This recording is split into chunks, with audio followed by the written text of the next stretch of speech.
नमस्कार। दुआ और प्रार्थना में याद करने के लिए आप सभी का शुक्रिया, बहुत बहुत धन्यवाद आपका।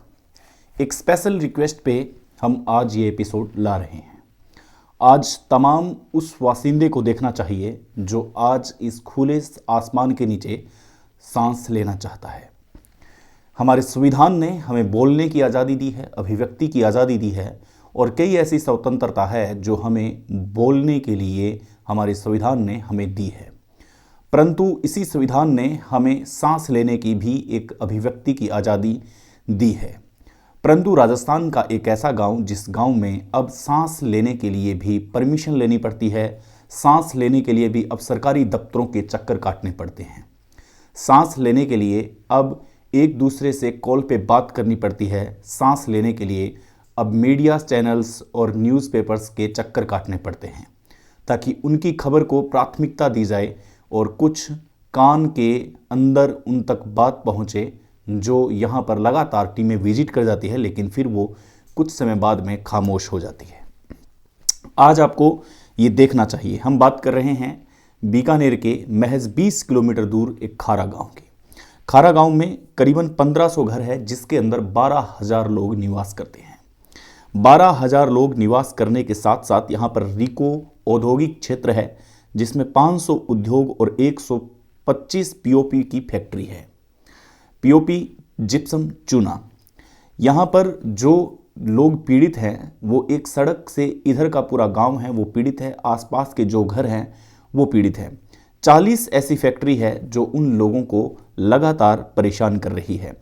इस बार जब एक क्यूआई लेवल जब चेक किया गया तब 900 से पार पूरे प्रदेश का सबसे दी बेस्ट, इसको मैं कहूँगा कि उन्होंने आंकड़ा है जो जारी किया है। वायु प्रदूषण नियंत्रण मंडल वायु गुणवत्ता सूचकांक, ये कई तरीके के ऐसे गुणवत्ता की जांच हुई हैं, लेकिन 900 पूरे प्रदेश भर में एक हाईएस्ट, उच्चतम क्वालिटी का इसको नापा जा सकता है। चलिए हम आज इस पर एनालिसिस करें, इस पर विश्लेषण करें। थोड़ा सा हम आपका ध्यान आकर्षित करना चाहेंगे।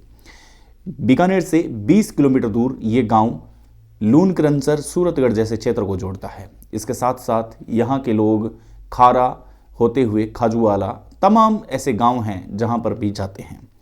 यहाँ पर मंत्रियों का आना जाना भी रहता है, इसलिए आज का जो ये एपिसोड है, ये एपिसोड उन मंत्रियों की नींदों को खराब कर देने वाला है जो मंत्री ये सोचते हैं कि उनके क्षेत्र में कुछ भी नहीं हो रहा है, लोग चुनाव होते ही वोट करने आते हैं और उसके बाद में वो अपने घरों में बैठ जाते हैं।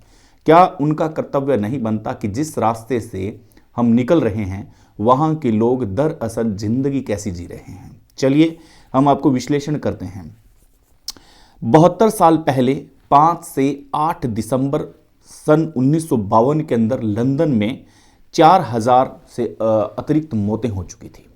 लंदन के अंदर जो आज हाल बीकानेर के खारा गांव का है वो आज से करीबन 72 साल पहले सन 1952 के अंदर लंदन के अंदर हुआ था। भारत ने क्या सीखा लंदन से, और भारत और लंदन के बीच में कितनी बड़ी असमानता है। यूं कह सकते हैं कि दोनों के बीच में कितनी विषमता है कि विदेश में कितनी त्वरित कार्रवाई होती है, लेकिन हमारे देश में किस प्रकार से कार्रवाई होती है, किस प्रकार से यहाँ के अफसरशाही जो लोग हैं वो काम करते हैं। घरों में अलाव, जो आप समझते हैं सर्दी के अंदर जो घरों में अंगीठी जलाई जाती है, बिजली घरों का होना, भट्टियों में कोयला जलना, ये सारे कारण थे जो 1952 के अंदर रिकॉर्ड किया गया और 4000 से अतिरिक्त मौतें लंदन के अंदर हुई थी। WHO वर्ल्ड हेल्थ ऑर्गेनाइजेशन ने डाइऑक्साइड 40 ग्राम GM3 होना चाहिए जो 3000 चली गई थी। धुआं 50 GM3 होना चाहिए जो 4460 ये चला गया था। GM3 माइक्रोग्राम हम कह सकते हैं इसको। अब 40 और 50 हाईएस्ट आंकड़ा है, यानी कि आप अगर डाइऑक्साइड की बात करेंगे तो वो 40 से ऊपर नहीं जाना चाहिए, वो चला गया था 3000। अब आप धुएं की बात करेंगे, 50 से ऊपर नहीं जाना चाहिए था, वो चला गया था 4460। 1956 में वहाँ संसद में एक स्वच्छ हवा कानून पारित हुआ। पारित होने के बाद में उस पर विचार किया गया, पेड़ लगाए गए और ब्रिटिश सरकार ने हालात को काबू कर लिया। और अब वहाँ की हालात है जो काफ़ी सुधार में हैं, काफ़ी सही हालात हैं, क्योंकि उन्होंने 1952 के अंदर ये मामला होता है, 1956 के अंदर मात्र 4 साल के अंदर ही इस बिल को पारित कर दिया गया। लेकिन हमारे यहाँ पर कितने साल हो जाते हैं, कितने सालों के बाद में लोग इस मिट्टी को दबाने के लिए पानी का छिड़काव करते हैं, इसके बाद में लोगों के कंठों तक पहुंच जाती है बातें, तब वो मुख्यालय तक चक्कर काटते हैं, उनकी चप्पलें घिस जाती है। लेकिन हमारे यहाँ पर ऐसी कोई व्यवस्था नहीं है कि इनके नाम की कोई आवाज़ संसद या विधानसभा में उठाने वाला कोई जन नेता हो जो इनके घरों में वोट मांगने के लिए जाता है। अब हम आपको चलते हैं सबसे बड़ी संस्था ICMI की एक रिपोर्ट। 2019 में 16 लाख लोग मारे गए थे। 2019 में, अब जो ये बातें जिसको हल्की लग रही है, जिस नेता को, जिस मंत्री को ये बातें हल्की लग रही है, और बीकानेर से केवल 20 किलोमीटर दूर पर अगर आपकी नाक के नीचे अगर लोग मर रहे हैं, तो मैं कहता हूं कि आपको आज सोचना चाहिए, क्योंकि आज आप मंत्रालय में हैं, कल आप मंत्रालय में नहीं रहेंगे, लेकिन इन लोगों की दुआएं आपको आगे भी रिटायरमेंट होने के बाद तक भी मिलती रहेगी। अब वो दुआएं अक्सर आप लेना नहीं चाहते, या आपके पास इन लोगों को सुनने का सही वक्त नहीं है। चलिए, 2019 में 16 लाख लोग मारे गए। ये मैं नहीं कह रहा, ये ICMI की एक रिपोर्ट है जो ये कह रही है, सबसे बड़ी संस्था। 16 लाख लोग 2019 में मारे गए। 9,80,000 लोग किसकी वजह से मारे हैं? ये सिर्फ और सिर्फ प्रदूषण की वजह से मारे गए हैं। 9,80,000 लोग प्रदूषण की वजह से मारे गए हैं, जिसका लेवल था PM 2.5। इसमें से 6.10 लाख लोग इंडोर हवा, यानी कि आप अपने घर में भी आजकल सुरक्षित नहीं हैं, ऐसे लोग ऐसी हवा घर में लेकर के 6.10 लाख लोग मारे गए थे। प्रतिदिन जो मौतें हैं, जो प्रदूषण की वजह से जो मौतें होती है प्रतिदिन, हमने एक आंकड़ा तैयार किया है। उस आंकड़े के आधार पर 4,383 लोग सिर्फ और सिर्फ खराब हवा की वजह से मर रहे हैं। हर घंटे की अगर मैं बात करूं तो हर घंटे 282 लोग प्रतिदिन मर रहे हैं, लेकिन हमें किसी को कोई खबर नहीं है। इस खबर को कोई देखना पसंद नहीं करता, क्योंकि ये हमारे स्वास्थ्य से जुड़ी हुई है। इसलिए हमें सिर्फ और सिर्फ किस राज परिवार ने कौन सा महल तोड़ दिया, किस राज परिवार पर कोई FIR दर्ज हो गई, हमें आजकल चटपटी खबरें देखना पसंद है, लेकिन हमारे स्वास्थ्य से जुड़ी हुई खबरें आप और हम शायद नहीं देखना चाहते। कुल मौत का 18% जो मौत है वो प्रदूषण होने का कारण है। कुल मौत, देखिए यहाँ पर कुल मौत है, जो पूरी मौत होती है उसके अंदर 18% जो केवल और केवल सिर्फ प्रदूषण की वजह से ही। हमने अभी तक देखा कि नुकसान कितना हो रहा है। अगर हम GDP की बात करें कि भारत देश को कितना बड़ा नुकसान हो रहा है, तो 2018 की एक रिपोर्ट के मुताबिक 2,60,000 करोड़ रुपए का हमें सालाना नुकसान हो रहा है। भारत सरकार 2,60,000 करोड़ रुपए का नुकसान हजम कर रही है, लेकिन इस पर कोई बात नहीं करना चाहता, क्योंकि ये POP का एक बहुत बड़ा केंद्र बना हुआ है। और POP के इस केंद्र की मैं आगे एक छोटा सा विश्लेषण और करूँगा। आप समझेंगे इस गेम को कि कहाँ से शुरू होता है और कहाँ आकर के किन लोगों को ये मौत का सामान आसानी से मिल जाता है। एक लंदन में एक 9 वर्ष की एला डेबरा की मौत हो गई थी। 9 वर्ष की एक बच्ची जिसका नाम एला डेबरा था। 2013 में इसे अस्थमा बताया गया था। 2013 में जब अस्थमा बताया गया तब इसकी मौत हो गई। फेफड़े में जो कण थे, एला डेबरा के घर पे जो कण थे जो उसके फेफड़ा में मिले, वो एला डेबरा के घर से मात्र 1.5 किलोमीटर दूर पॉल्यूशन मॉनिटर स्टेशन था, वहाँ पर भी वो सेम कण मिले। जब इन दोनों कणों की समानता को पाया गया कि आखिर एला डेबरा की मौत क्यों हुई है। ऐसे ही एला डेबरा की जगह एक बच्ची मुझे खारा की याद आती है। वो बच्ची पढ़ने वाली है, लेकिन कई दिनों से वो स्कूल नहीं जा रही है, क्योंकि उसे भी सांस लेने में दिक्कत आ रही है। अब मैं ये सोच रहा हूँ कि क्या इस बच्ची को एला डेबरा बनाने के लिए हमारी ये सरकारें पूरी नकेल कस चुकी है? क्या ये चाहती है कि वो लंदन की जो एला डेबरा जिस दौर से गुजरी, वो इस दौर से ये बच्ची भी गुजरे? इसलिए इस बच्ची के फ्यूचर की किसी को कोई परवाह नहीं है, क्योंकि बड़े बड़े नेताओं की वो बच्चियां तो सुरक्षित है, वो बच्चे तो सुरक्षित है जो हमेशा एयर कंडीशनर के अंदर रहते हैं। उन्हें इन बात का कोई मतलब नहीं है कि दूसरों की भी बच्चियां हैं और उन बच्चियों के पिता और माता ने ही आपको वोट दे करके विधानसभा लोकसभा तक पहुंचाया है। ये कोई बात नहीं करना चाहता क्योंकि ये हल्की बात लग रही है। अब जब एला डेब्रा के जो फेफड़े में जो कण थे वो 1.5 किलोमीटर दूर मात्र पोल्यूशन मॉनिटर स्टेशन था, वहां पर वो कण पाए गए। 7 वर्ष बाद देखिए, एला डेब्रा मरे हुए 7 वर्ष हो गए हैं, उसकी कोई सुनवाई नहीं है, कोर्ट में चक्कर काटे जा रहे हैं, उनके माँ बाप हैं वो चक्कर काट रहे हैं। इस पर WHO काम कर रहा है, अलग अलग संस्थाएं हैं वो काम कर रही है। 7 वर्ष बाद मौत का जो कारण है वो प्रदूषण पाया गया। 7 वर्ष बाद एला डेब्रा की उस पुण्य आत्मा को पता चला कि मैं इस वजह से मेरा शरीर छोड़ के आई थी क्योंकि लंदन के अंदर हवा प्योर नहीं थी। जो नेता मंत्री बड़े बड़े वादे करते हैं और कहते हैं कि आपको पानी और बिजली और मुफ्त में शुद्ध हवा ये आपको मिलेगी, लेकिन शुद्ध हवा का कोई वादा नहीं करता है। शुद्ध हवा देने पर वो बिजली का नाम ले लेते हैं क्योंकि हमें कृत्रिम हवा लेने की आजकल आदत हो गई है। ऐसे में ये शुद्ध हवा जो भगवान ने बनाई है, जो प्रकृति ने बनाई है, उसको भी ये नेता लोग अपने कमीशन के लिए कुछ भी नहीं कहते और आम जिंदगियों को खतरे में डालते जा रहे हैं क्योंकि इनका भी एक कमीशन होता है। क्योंकि अगर कार्यवाही नहीं हो रही है, ऐसा कभी हो ही नहीं सकता। अगर लंदन में अगर कार्यवाही हो सकती है तो फिर भारत में क्यों नहीं हो सकती? क्या वजह है? एक फ़ोन करने की मात्र एक देरी होती है, एक फ़ोन करने के साथ इन लोगों की ज़िंदगी बदल सकती है। ये जो बच्ची है, जो खारा में एक बच्ची जो पढ़ नहीं पा रही है, कल को वो एला डेब्रा बन सकती है, उसको एला डेब्रा बनने से रोका जा सकता है, लेकिन इन्हें कोई फ़र्क नहीं पड़ता।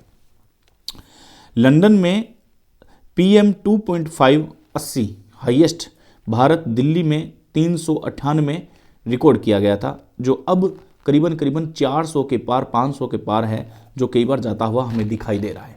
अब आइए, ये जो विश्लेषण है ये हकीकत में ही हमें सबको डरा देने वाला है। 2019 में भारत में 16 लाख मौतें प्रदूषण से हुई थी, 16 लाख मौतें। दुर्घटना, सड़क दुर्घटना 2 लाख मारे गए थे सड़क दुर्घटना में। कोरोना जो 2020 में आया था उसके कारण 1.46 लाख लोग मारे गए थे, यानी कि 1,46,000 लोग इसके अंदर मारे गए थे। अब आप सोचिए कि प्रदूषण कितना खतरनाक है, फिर भी इन नेताओं को कोई फर्क नहीं पड़ता। अब कोरोना जैसी महामारी जब भी आ जाती है तब ये लोग नाटक करने से बाज नहीं आते, मुंह पे मास्क लगाने से बाज नहीं आते और एक प्यारा प्यारा संदेश देने से बाज नहीं आते।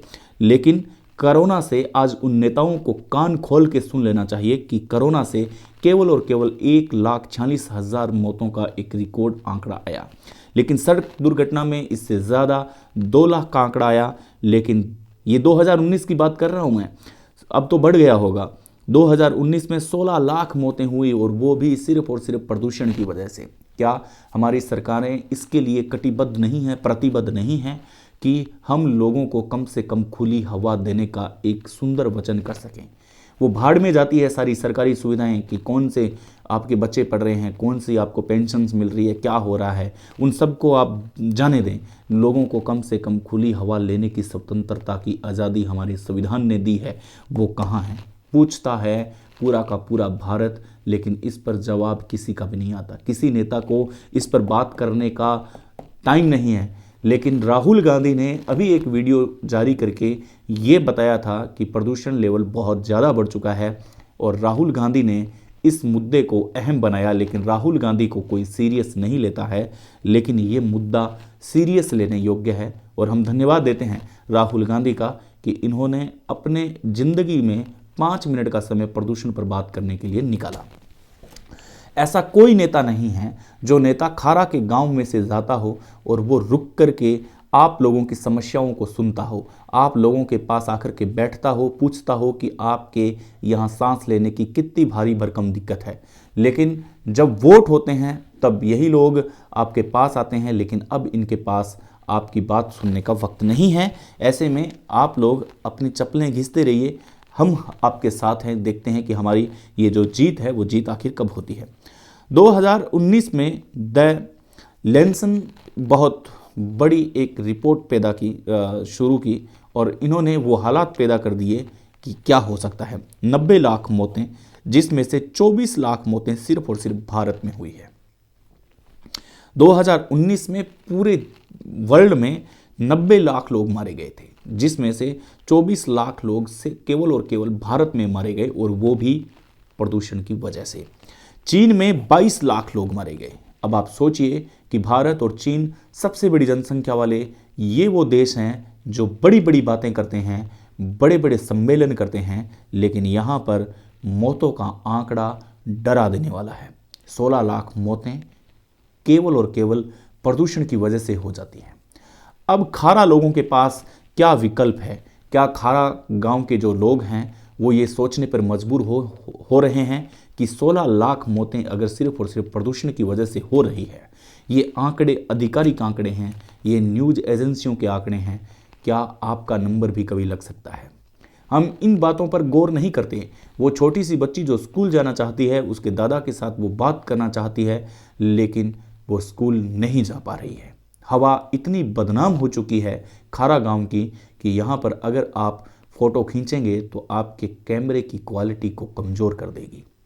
यहाँ पर जब भी कोई एजेंसी आती है, जब भी कोई जांच आती है, तब यहाँ पर पानी छिड़क करके उस चीज़ को सही करने का एक झूठा प्रयास किया जाता है, जो कभी भी शायद बर्दाश्त नहीं किया जाएगा। खारा गांव के लोग अगर मुझे इस वक्त देख रहे हैं तो कृपया इन सरकारों से अगर आपका यकीन और भरोसा टूट गया है तो आप अपने बच्चों की ज़िंदगी को खतरे में मत डालिए। आप ये नहीं कहते कि खारा गांव में कम से कम आप इस गांव को छोड़ने का प्रयास करें, नहीं। इस गांव में अगर आपको खुशहाली चाहिए तो आपको एक घर के अंदर करीबन 5 पेड़ों की आवश्यकता है। अगर हमने जैसा आंकड़ा निकाला कि आपके यहाँ पर करीबन 1500 घर हैं, 1500 घर अगर लगातार 5 पौधे लगाते हैं तो बहुत सारे पौधे यहाँ पर हो जाते हैं। और इसीलिए मैं कहता हूँ कि ये ज़रूरी है, 7500 पौधे जब आपके खारा गांव में होंगे तब आपको किसी सरकार के आगे झुकना नहीं पड़ेगा, किसी नेता के आगे आपको अपना सर झुकाना नहीं पड़ेगा। आज खारा गांव के लोगों को प्रतिबद्ध होना चाहिए। आज खारा गांव के लोगों को संकल्प लेना चाहिए कि आप अब तक सही हैं, आपको सांसें सही आ रही है, क्योंकि आपका हो सकता है ज़्यादातर वक्त बाहर बीत रहा है, लेकिन अगर 16 लाख लोग प्रदूषण की वजह से मारे गए तो आप प्रदूषण के गड्ढ के अंदर निवास कर रहे हैं। ऐसे में आप अपने बच्चों को क्या जीवन दे रहे हैं, ये आपको आज सोचना पड़ेगा। अगर उनको उज्जवल भविष्य देना चाहते हैं और एक नया जीवन देना चाहते हैं तो इन सरकारों का पीछा आप छोड़िए, क्योंकि आपकी लगातार रिपोर्ट्स हर साल जाती है, लेकिन ये सरकारें बदलती रहती है और कोई भी स्थायीकरण उपाय कोई नहीं कर पाता। इसलिए आपको आज ज़रूरत है अपने घर से शुरुआत करने की, 5 पेड़ लगाने की। अगर आप अपने बच्चों और अपने माता पिता से प्यार करते हैं तो आप आज ही इस मुहिम को शुरू करेंगे और सबसे बड़ी मुहिम आएगी। और तब राजस्थान सरकार देखने पर मजबूर होगी कि जब राजस्थान सरकार ने कोई बातें आपकी नहीं सुनी, तब खारा गांव के लोगों ने एक ऐसा मूवमेंट छेड़ा जिस मूवमेंट में पूरा ग्रीन खारा हो गया। ऐसे में आप तो स्वस्थ रहेंगे ही, आपके बच्चे, आपके माँ बाप, और आने वाले दिनों में आपकी बात को सर्वोत्तम सुना जाएगा, क्योंकि जब आप पूरे खारा को ग्रीनरी कर देंगे तब आपकी बात राजस्थान सरकार तक ही नहीं, भारत सरकार तक भी जाएगी। ऐसे में जब भी आपके प्रतिनिधित्व को बड़ा मंच मिले तब आप ये बात जरूर बोलिएगा कि हमने हमारी रक्षा स्वयं की है। आने वाले चुनावों के दिनों में आप ये बात डंके की चोट पर कह सकते हैं। यहाँ पर किसी भी पार्टी को आप अपने माइंड में न बिठाइए, क्योंकि दोनों, तीनों, चारों जितनी भी पार्टियां हैं, ये पार्टियां आपके बच्चों की हितकारी नहीं हैं। आपके बच्चों की हितकारी केवल और केवल प्रकृति है और पेड़ पौधे ही हैं जो आपके बच्चों को अच्छा भविष्य दे सकते हैं। आप किसी भी पार्टी से जुड़े हों, आप पार्टी को साइड में रखें और अपने बच्चों और अपनी ज़िंदगी को सबसे अहम रोल में लाएं। मिलते हैं एक नए विश्लेषण के साथ, तब तक के लिए नमस्कार। उम्मीद है शेयर कर दिया होगा, क्योंकि जलते वाले जलते रहेंगे, हमारा विश्लेषण यूं ही आता रहेगा। नमस्कार, रब्बा खैर, शब्बा खैर, जय हिंद।